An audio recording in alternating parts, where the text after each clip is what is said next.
পণ্যবাহী গাড়ির ধাক্কায় ভাঙল রেলগেট। সাত সকালে তীব্র যানজট। মঙ্গলবার সকালে বৈদ্যবাটি 11 নম্বর রেলগেট দিয়ে একটি পণ্যবাহী গাড়ি যাওয়ার সময় গেটে ধাক্কা মারে। গাড়ির ধাক্কায় ভাঙে 11 নম্বর রেলগেট। স্থানীয় সূত্রে জানা যায়, চন্দননগরের দিক থেকে আরামবাগের দিকে যাচ্ছিল গাড়িটি। তখন 11 নম্বর রেলগেট বন্ধ হচ্ছিল। ঠিক সেই সময় গাড়িটি সজোরে গেটে ধাক্কা মারে রেলগেটে। ভেঙে যাওয়ার ফলে তীব্র যানজট সৃষ্টি হয়। রেলগেটের পশ্চিম পাড়ে স্থানীয়রা ওই পণ্যবাহী গাড়িটিকে পাকড়াও করে।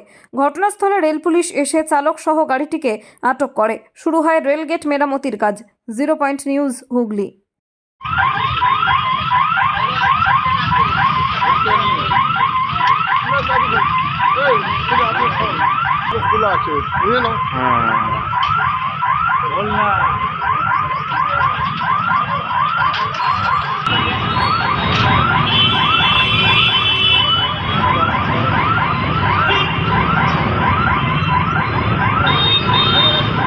মেমারিতে বসে মুম্বাইয়ের অত্যাধুনিক ফ্যাশন কালেকশন পেয়ে যান ফ্যাশন ইন্ডিয়াতে।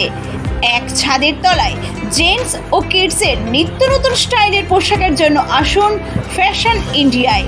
ফ্যাশন ইন্ডিয়া, কৃষ্টি কমপ্লেক্স, চকদিঘি মোড়, মেমারি। মোবাইল 9832208295 9064808028। এবার মেমারিতে বসে মুম্বাইয়ের অত্যাধুনিক ফ্যাশন কালেকশন পেয়ে যান ফ্যাশন ইন্ডিয়াতে। এক ছাদের তলায় জেন্টস ও কিডসের নিত্য নতুন স্টাইলের পোশাকের জন্য আসুন ফ্যাশন ইন্ডিয়ায়।